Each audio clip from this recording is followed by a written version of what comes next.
मौन बैठने से बदल सकता है आपका जीवन। अगर आप अपनी इच्छा से कुछ समय के लिए बोलना छोड़ दें, मौन धारण कर ले, तो इससे आपको बहुत फायदे हो सकते हैं। मौन की शुरुआत जुबान के चुप रहने से होती है।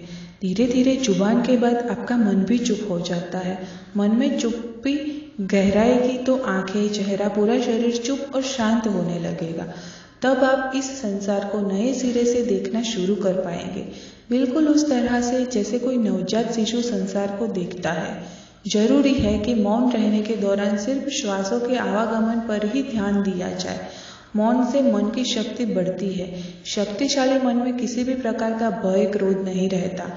मौन का अभ्यास करने से सभी प्रकार के मानसिक विकार समाप्त हो जाते हैं। आइए जानते हैं इसके फायदों के बारे में। पहला फायदा है संतुष्टि, कुछ ना बोलना, यानी एक सुविधा से मुंह मोड़ लेना। हमारी एक बहुत बड़ी सुविधा है कि हम जो भी मन में चल रहा है वो सब बोल सकते हैं। तो ऐसे में संतुष्टि मिलती है कि जब भी हम बोलना बंद कर देते हैं तो हमारा ध्यान खाली अपने श्वासोच्छ्वास पर ही केंद्रित होता है और हम पूरी दुनिया से मुंह मोड़ लेते हैं। मतलब कि मन में भी हमारी कोई बक नहीं रहती। तो उसके दौरान हमें एक संतुष्टि का भाव, अपनी आत्मा में संतुष्टि का भाव मिलता है और उसी में हमें खुश रहना सिखाता है। उसके बाद दूसरा उसका लाभ है अभिव्यक्ति।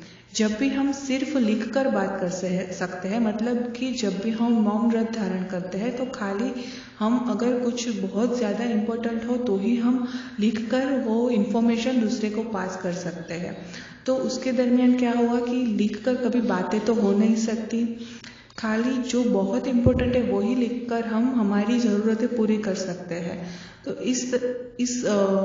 इससे क्या लाभ होता है कि हमारी अभिव्यक्ति बढ़ती है कि बहुत लंबा पैराग्राफ लिखने की जगह हम खाली एक लेटर में अगर उसको समझा सके तो सिंपल एक लाइन में उसको अभिव्यक्त कर सकते हैं। उसके बाद आता है कि प्रशंसा, कि हमारे बोलने की वजह से हमारा जीवन आसान होता है, पर जब भी हम मौन धारण करते हैं तो हम कितना दूसरों पर निर्भर है वो हमें पता चलता है।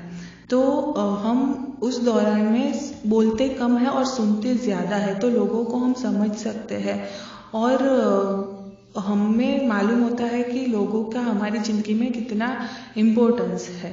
उसके बाद आता है कि ध्यान देना। जब भी हम बोलते हैं तो हमारा ध्यान बोलने में ही होता है, सुनने में नहीं होता है और हमारा ध्यान भटकने लगता है। तो जब भी हम मौन होते हैं तो हमारी इंद्रियां बहुत जागृत हो जाती है, तो वो हमारा ध्यान भी बढ़ाती है कि हमारी जुबान की बक तो कम हो जाती है, पर उसकी वजह से धीरे धीरे हमारी मन की बक भी कम हो जाती है।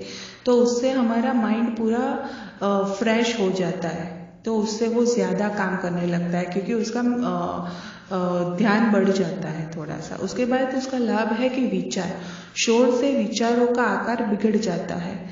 जब भी हम बोल करते हैं तो हमारे विचार प्रॉपर नहीं होते हैं और बहुत कंटिन्यूअस एक के बाद एक पूरी लिंक सी होती है, वो एक के बाद एक विचार आते ही रहते हैं। तो जब भी हम मौन होते हैं, जुबान से तो मौन होते हैं, ट्राई करते हैं कि मन से भी, मन की बक से भी मौन हो जाए, तो वो हमारे विचार को शुद्ध करता है। मतलब उस टाइम में हमें मोस्टली हमारा माइंड पूरा फ्रेश होता है, तो हमें कुछ नया सीखने की ही प्रेरणा मिलती है कि मैं ऐसा क्या करूं कि मैं अपने जीवन को ज़्यादा अच्छा बना सकूं, क्या करूं कि जिससे मैं इससे भी ज़्यादा शांति की स्थिति में पहुंच पाऊं। उसके बाद आता है शरीर। मौन आपको आपके शरीर पर ध्यान देना सिखाता है। मतलब कि हम अपनी आंखें बंद करते हैं, बोलना तो बंद कर देता है और मगज को भी हम बोलने का बंद कर देते हैं, मगज की बकवाक भी बंद हो जाती है। तो उससे क्या होता है, हमारा ध्यान हमारे श्वासोच्छ्वास पर जाता है, ठीक है। उसके बाद हमारी हृदय की धड़कन पर जाता है, तो उससे हमारा शरीर भी शांत हो जाता है और धीरे धीरे शांत मन हमें स्वस्थ शरीर भी प्रदान करता है। ओम शांति।